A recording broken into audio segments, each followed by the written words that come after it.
안녕하십니까. DB금융투자 리서치센터장 장화탁입니다. 오늘은 제8회 갭스 대회 관련돼 있어서 학생 여러분들한테 조금 도움이 될 만한 내용들을 저희가 정리해서 설명하는 자리를 마련했습니다. 그럼 설명을 시작해 보도록 하겠습니다.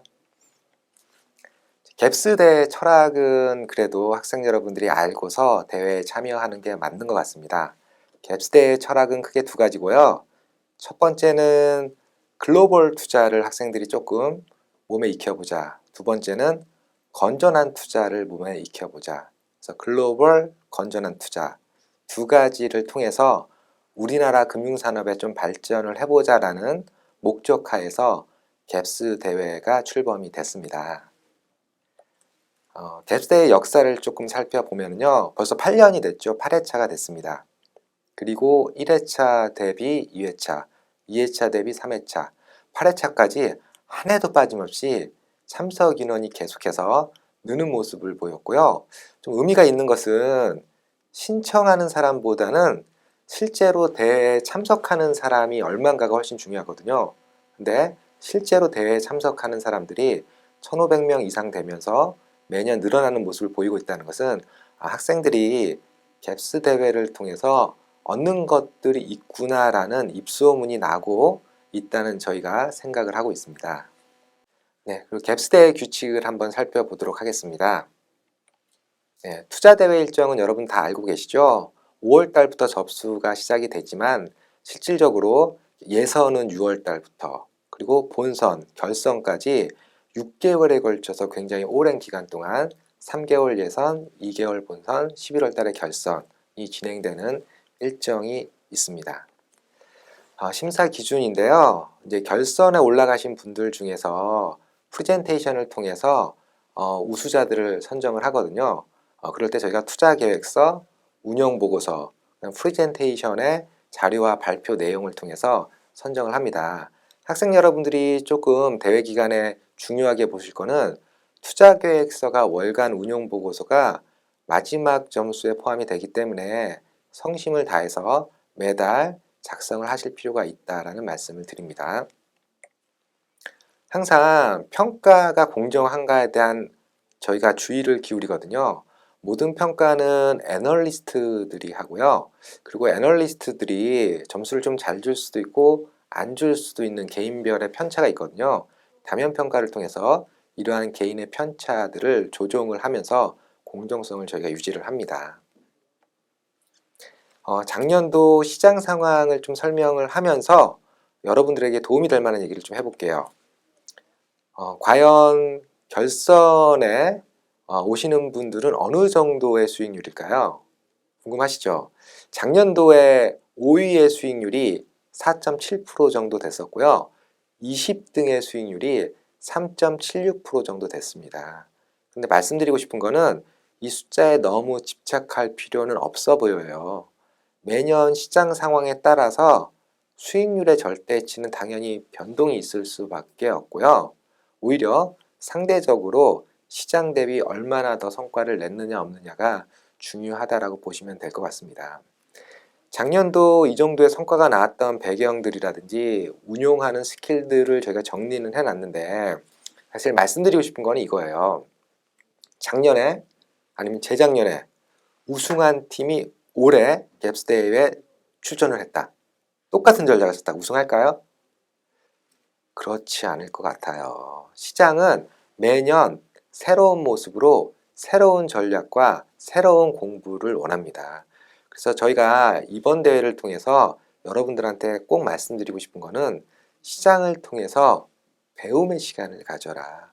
시장을 보면서 여러분들이 많은 것을 배워라. 이런 게 저희가 7회까지 갭스 대회를 하면서 얻었던 교훈이고요. 8회 역시 이러한 교훈이 시장에 반영되지 않을까라고 생각을 합니다. 제가 항상 매년 학생 여러분이니까 관전 포인트와 공부할 내용들을 조금씩 말씀을 드려요. 3가지 정도를 말씀드리는데 올해도 말씀을 드려볼게요. 2021년도에 자산의 수익률을 제가 정리해 놓은 겁니다. 이번 페이지에는. 작년도에는 이 페이지를 보여드리면서 자산 간의 상관계수에 대해서 한번 공부해 보세요. 이런 말씀을 드렸어요. 빨간색이 위험자산, 파란색이 우리가 보통 아는 안전자산이거든요. 위험자산과 안전자산의 상관계수에 대해서는 여러분들이 잘 알 거예요. 근데 보시면은 좀 이상하죠? 위험자산과 안전자산의 상관계수가 좀 모양이 이상하잖아요. 여기서 말씀드리고 싶은 거는 제가 한번 설명을 해볼게요. 이런 거예요. 작년에 공급망의 충격이 나왔죠. 그러니까 뭐가 움직였죠? 유가가 많이 올랐습니다. 원자재 가격이 오르다 보니까 인플레이션 이슈가 나오니까 뭐가 부담스러워요? 채권이 부담스럽잖아요. 그러니까 채권 자산은 수익이 좀 안 좋았어요.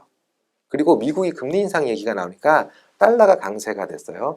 달러가 강세가 되면은 보통 신흥국보다는 선진국 미국의 자산 수익률이 좋아지면서 해외 주식에서 미국 주식의 성과가 좋았어요. 그러면서 원화는 수익률이 안 좋았고요. 자, 하나만 놓고 보면 설명이 안 되는데 제가 시간이라는 개념을 도입하니까 거시변수의 순환고리가 되게 맞아떨어지면서 설명이 되잖아요. 네, 이런 것들을 저희가 스태틱한 거보다는 다이내믹한 거, 그러니까 정적인 자산 배분보다는 동적인 자산 배분이 훨씬 더 유용하고 최근의 트렌드이거든요. 그래서 공부를 하는 입장에서 놓고 봤을 때는 다이내믹, 동적 자산 배분이 뭐지? 이런 것들을 6개월 동안 느끼면서 공부를 하시면 어떨까라는 제가 얘기를 첫 번째 드리고 싶습니다. 두 번째는 올해 제일 많이 나오는 단어가 인플레이션이죠.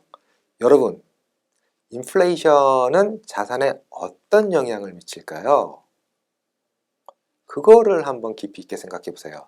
첫 번째, 인플레이션이 수요 쪽 인플레이션이냐, 공급 쪽 인플레이션이냐에 따라서 자산의 영향은 다르겠죠. 그럼 수요 쪽 인플레이션일 때의 영향과 공급 쪽 인플레이션일 때의 영향을 아셔야지만 인플레이션에 따른 결과가 다르기 때문에 대응을 할 수가 있겠죠. 그걸 한번 공부해 보시고요. 두 번째는 기업 이익의 인플레이션이 어떤 영향을 미칠까요? 보통은 주가를 얘기할 때 이익을 많이 얘기를 하세요. 그러면은 정말로 주가를 결정하는 설명력이 제일 높은 변수는 이익일까요? 아니면 매출액일까요? 인플레이션은 주가의 인플레이션 해지 자산이잖아요. 주식이. 긍정적일까요? 부정적일까요? 매출액에는 긍정적일까요? 이익에는 부정적일까요? 네, 그래서 인플레이션이 기업 이익에 그다음에 기업 매출액을 통해서 단기에 중기에 어떤 영향을 미치는지를 한번 공부해 보시기를 말씀드립니다. 자, 세 번째입니다. 항상 어려운 문제이기는 한데 역사는 반복될까요? 이번엔 다를까요? 자, 왼쪽을 보시면 코스피의 장기 그래프예요. 항상 보시면 어땠죠? 1000포인트, 2000포인트, 3000포인트 박스권을 돌파하면 새로운 박스권에 진입이 됩니다. 자, 이번에도 박스권을 돌파했었고요. 2000포인트라는. 그리고 최근의 주가 흐름은 과거처럼 새로운 박스권을 만들어 나가는 과정일까요? 아니면 이번과 과거와는 다르게 추세가 올라가거나 추세가 장기적으로 하락하거나 그러한 모습을 나타내는 과정이 있을까요? 두 번째, 인플레이션 압력이 나타나면은 언제나 그랬어요. 당연히 금리를 인상하겠죠. 금리를 인상을 하면은 채권에서 커브라는 게 있는데 커브가 플래트닝 됩니다. 장단기 금리 차가 축소된다는 거죠. 그리고 역전이 되면은 항상 그게 경기 침체의 신호였어요. 최근에 커브 플래트닝, 그 다음에 커브가 역전되면서 경기가 향후에 침체로 갈 수 있다. 뭐 이런 게 자산시장에서 굉장히 핫 이슈거든요. 그래서 정말로 이번에 그럴까요? 아니면 이번에 좀 다를까요? 역사는 반복될까요? 이번엔 다를까요? 반복될지 반복되지 않을지 알기 위해서는 역사를 아셔야겠죠. 그래서 이거와 관련된 공부를 하시면 될 것 같습니다. 제가 세 가지 공부할 얘기를 말씀을 드렸습니다. 다이내믹 자산 배분이란 뭔가?